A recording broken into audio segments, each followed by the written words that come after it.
The Dharma, incomparably profound and exquisite, is rarely met with even in hundreds of thousands of millions of kalpas. We now can see it, hear it, accept and hold it. May we realize the true mind is a Tathagata. Today is the first day of this October 2021 7-day sesshin, which will be quickly followed by the November 2021 7-day sesshin. We only have a few days in between. It makes for a very good level of practice. One can go much, much deeper when we do that level of intensity, more than just for 7 days, or 1 day, or 2 days, or 3 days, or 4 days, or 5 days.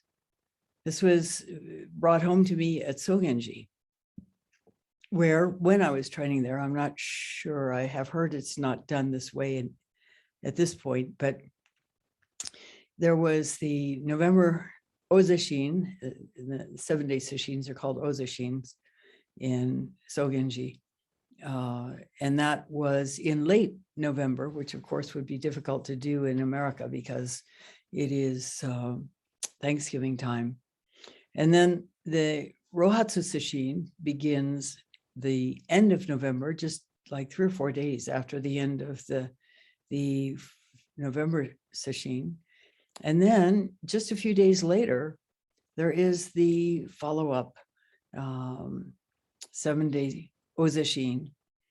And it sounds incredibly daunting. And before I ever did it, it seemed so to me.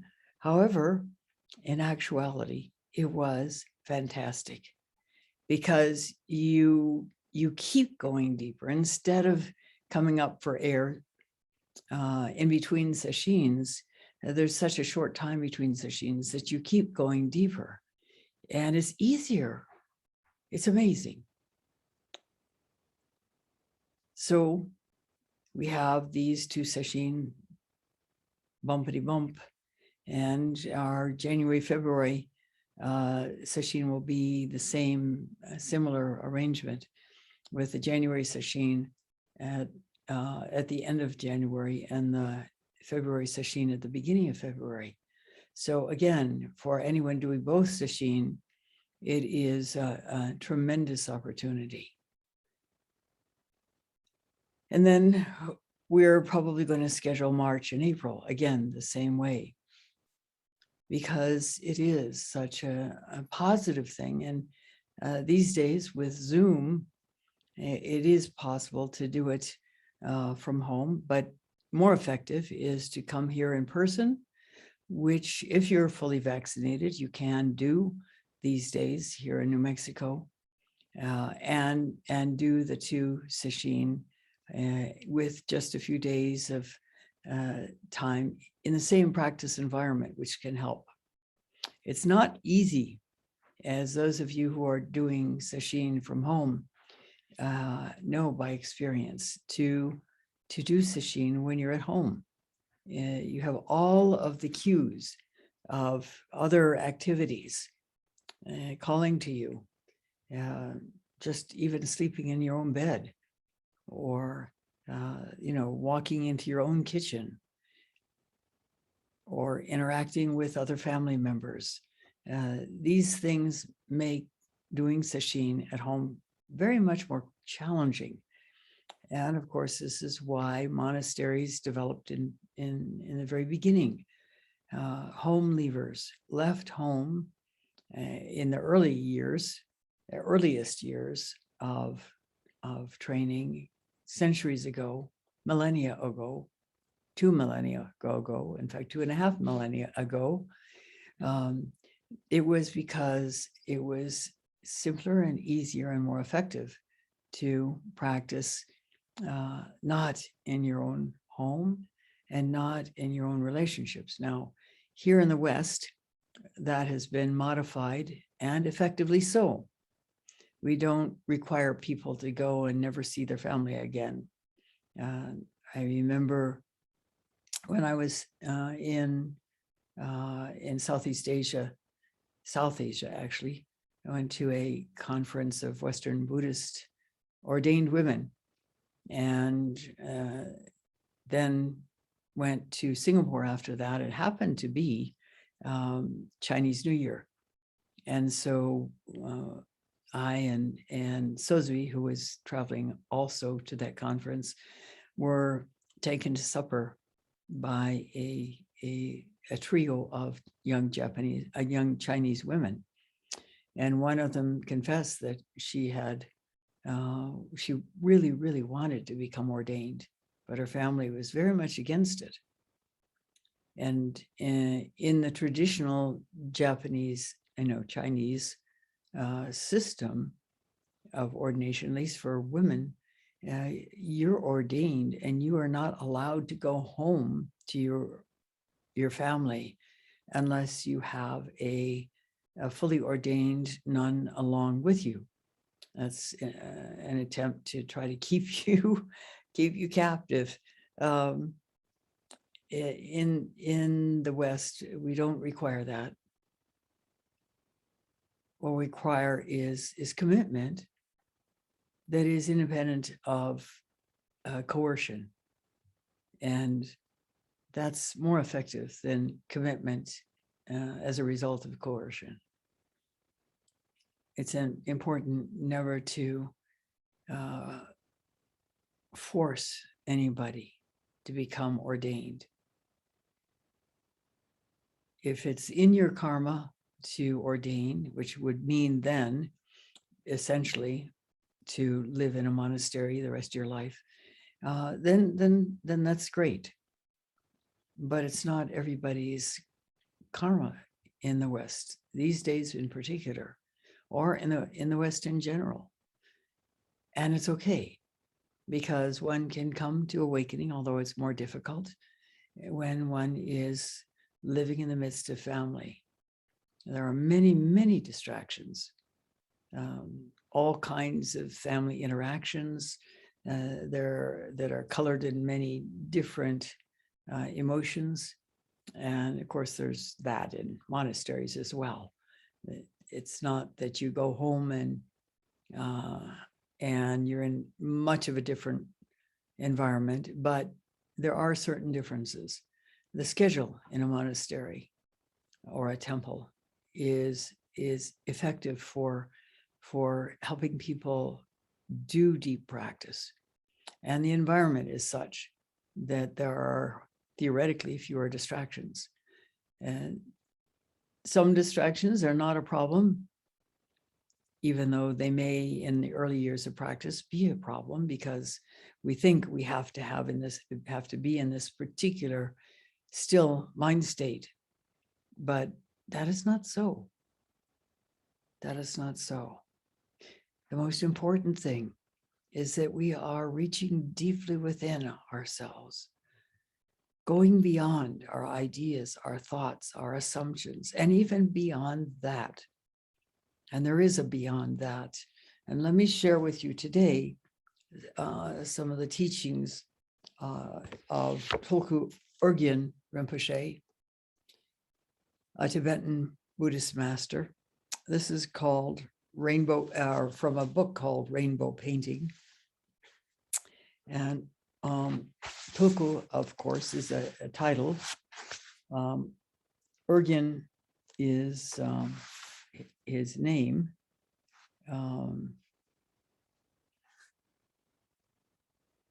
And there is a picture of him right here. I believe he has died, and I think he was the father of Yongey Mingyur Rinpoche, who you know if you have read his amazing book, In Love with the World. It travels through the bardo of a monk's travels through the bardos of living and dying. It is a book I would recommend for every single person involved in serious meditation practice. So there are two stories here that are oops, where's this one?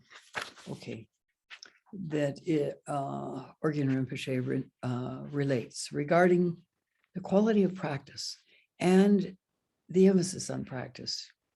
Here's this one. In Bangkok, there are some unfortunate examples of meditation gods who supposedly are called arhats. The bodies of a few monks are preserved in a state in which they are neither dead nor alive. The perfect example of knowing how to meditate, but not how to be free. Knowing how to meditate, but not knowing how to be free. And our essential goal, and yes, I think you can call it a goal, in life and in meditation, is to become free, truly free. So that no matter what happens in our lives, we are not, as the expression goes, wrapped around a tree about it. We feel it. We may not like it, but we are able to use it to become even more free. And here, of course, I think of that story familiar to you all of Shirobunan's grandfather in Zen. No, Hakuin's grandfather in Zen, Shirobunan, who was accused of fathering the child in the 1600s in Japan, and how free he was to remain free, even when it was an extremely dire situation for him. He had a very difficult time simply surviving, and he had a child, an infant, to take care of as well for a year. The freedom that that man felt is the same freedom that each one of us can realize within our own lives. So here's some more comment about these arhats. The perfect example of knowing how to meditate, but not how to be free. It's been quite a few years since they, quote, passed away, close quote, and have remained in a blocked state. They are in, quote, frozen emptiness, close quote, in a state of cessation that is not allowed to dissolve. This state of cessation happens before really passing away. When I was in Malaysia, a monk came back from Bangkok and said, "My teacher is still in his body. He looks exactly the same. He's not rotten. He has not decomposed. I didn't dare to cremate, so I returned." These people are in meditation, not liberation. Meditation, not liberation.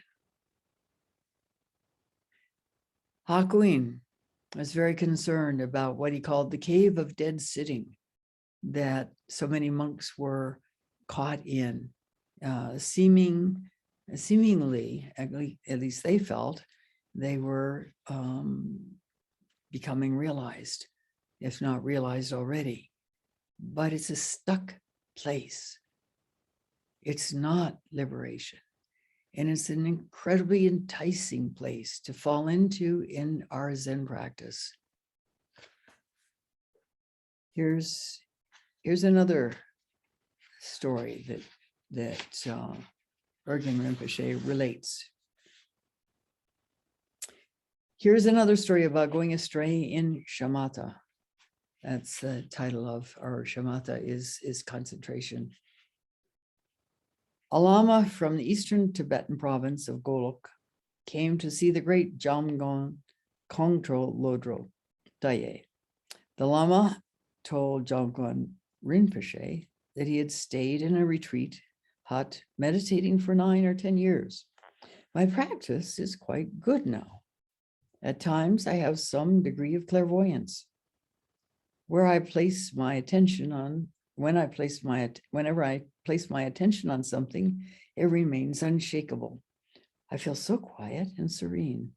I experience a state totally without thoughts and concepts.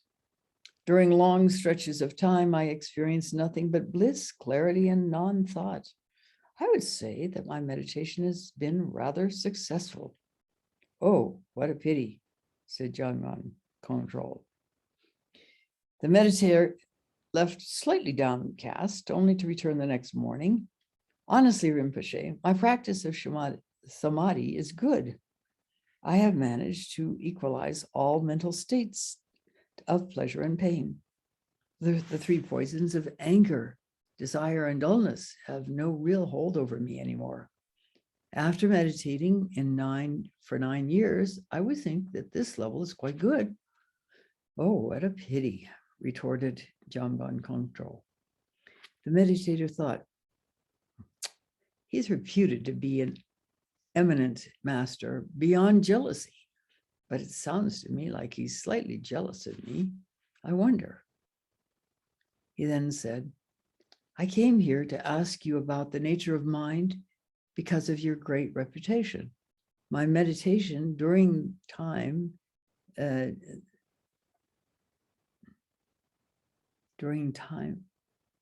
day is fine. I think he means the time of day is fine. I'm not asking about that at all. I'm quite satisfied. What I want to ask about is how to practice during the night. That is when I experience some difficulty. Jamgon Kongtrul replied again, oh, what a pity. The Lama thought, he really is envious of me. He probably doesn't have a fraction of the clairvoyant powers I do. When the meditator explained his clairvoyance, he said, for me, it's no problem at all to see 3 or 4 days in advance. Jamgon Kongtrul again said, oh, what a pity. The meditator left for his quarters. He must have begun to doubt himself because after some days he returned and said, I'm going back to my retreat. What should I do now? Jamgon Rinpoche said, don't meditate anymore. From today on, give up meditating. If you want to follow my advice, then go home and stay in retreat for 3 years, but without meditating even the slightest. Do not cultivate the state of stillness, even in the slightest. The meditator thought to himself, what is he saying? I wonder why. What does it mean? On the other hand, he's supposedly a great master. I'll try and see what happens. So he said, all right, Rinpoche, and left. When back in retreat, he had quite a hard time trying not to meditate. Every time he simply let be without attempting to meditate, he always found himself meditating again. Later, he said, that first year was so difficult. The second year was somewhat better. At this point, he found that in the act of meditating, he had simply been keeping his mind busy. Now he understood what Jamgon Kongtrul meant by saying, do not meditate. The third year, he reached true non-meditation, leaving deliberate cultivation totally behind. He discovered a state utterly free from doing any meditating by simply leaving awareness exactly as it naturally is. At that point, nothing spectacular took place in his practice. No special clairvoyance either. Moreover, his meditation experience of bliss, clarity, and non-thought had vanished, after which he thought, now my meditation practice is totally lost. I better go back and get more advice. Returning before Jamgon Kongtrul and relating his experience, Rinpoche replied, right on, right on. Those 3 years made your meditation successful. Right on. Jamgon Kongtrul continued, you don't need to meditate by deliberately keeping something in mind, but also don't be distracted. The meditator said, it may be due to my former training in stillness, but actually the stretches of distraction are quite short. There isn't much distraction anymore. I feel I have discovered what you meant. I experience a state which is not created through meditation, yet which lasts for a while by itself. Right on, Jamgon Kongtrul said. Now, spend the rest of your life training in that. And that was the story of a meditator from Golok who was later known to have reached a quite high level of realization. It needs some clarification, perhaps, but we can find ourselves in a very pleasant mind state. It feels empty. It feels very still. It feels very good. But we are still there, even at more subtle levels than usual. Who we think we are still manifests. The profound, fundamental emptiness of mind has not yet been reached. It is a dangerous place because it is so enticing. We don't want to stay there. And yet, students who have reached that place or have fallen into that place, is maybe a better way to put it, get angry at the teacher when they say, this is not the way to come to awakening. Feeling good on the cushion may feel nice, but it's not anywhere near the profound level of freedom that we can experience in everything we do or say or think. Here I'm thinking about also Jack Kornfield, who spent 5 years as a forest monk in Thailand. The forest monks in Thailand essentially spend all their time in meditation, in solo meditation. They have their little kutis, they're called, their little huts. And most of the time they're there sitting in meditation. Sometimes they're out sweeping the paths. Sometimes they go to hear a talk by the teacher. They have meals together, but basically they're not in situations where their habit patterns are challenged. And after 5 years, Jack thought, wow, I think I'm home free. I've done it. And he returned to New York City, where he discovered to his horror that he really hadn't left his negative habit patterns behind.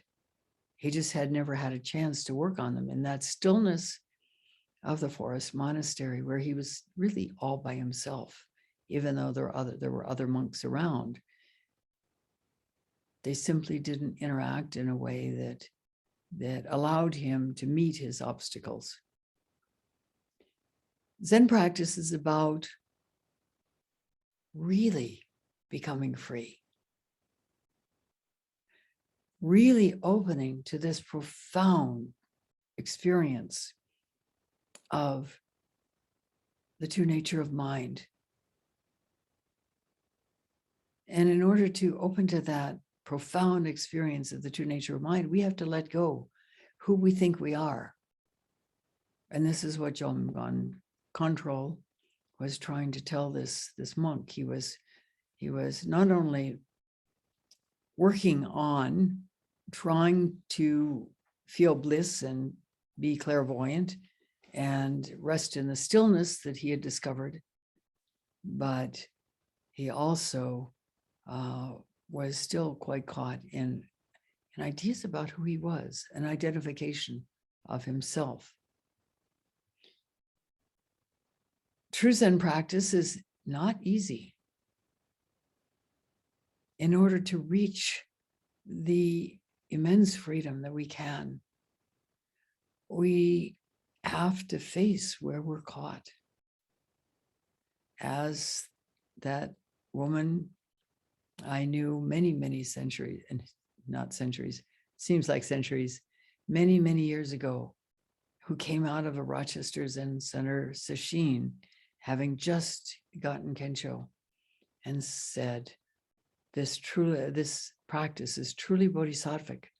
First, it shows us where we're caught, and then it sets us free. And as I said earlier, in order to become free, we have to experience where we're caught in order to let it go. And the letting go of it is by immersing ourselves in the felt sense of that difficult bodily experience and questioning wordlessly, who is it that's feeling this? And of course, we have the koans in Zen practice, the Mu koan, which is the classic one, which interestingly enough, Hakuin didn't find particularly helpful and preferred the sound of one hand. And then there is the koan that was initiated by the sixth patriarch in China, who had a spontaneous awakening when he heard the words of the Diamond Sutra, which said, arouse the mind that abides nowhere. Arouse the mind that abides nowhere. Open to the mind that is not ever stuck on anything. And that is not stillness. Stillness is still something. Not to be caught. To be free to flow seamlessly with whatever comes up is what we are able, if we practice deeply enough, long enough, to be able to live. And that's the real purpose of Zen practice, is to become totally free so that your expression, your thoughts, your behavior, your speech, naturally enlighten other beings, bring peace to the world. And right now, peace is so essential. Our world is so chaotic right now, more chaotic than it has been in my entire life, even with the Second World War, even with the Vietnam War, even with the Korean event, which is euphemistically not called a war, but it really was, and all the other things like that humanity has experienced in the time that I've been alive in this life. And it's almost as if it's magnified now. But there are other aspects of life right now that are coming into being and being recognized and being fulfilled. And I'm thinking here of the Me Too movement. I'm thinking of the Black Lives Matter movement, the extreme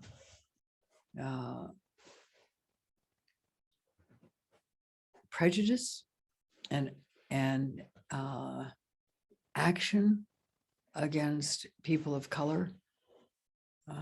And even though I don't consider Oriental folks people of color, a lot of people do. And there is an enormous amount of prejudice being expressed right now, but there's also, unusually so,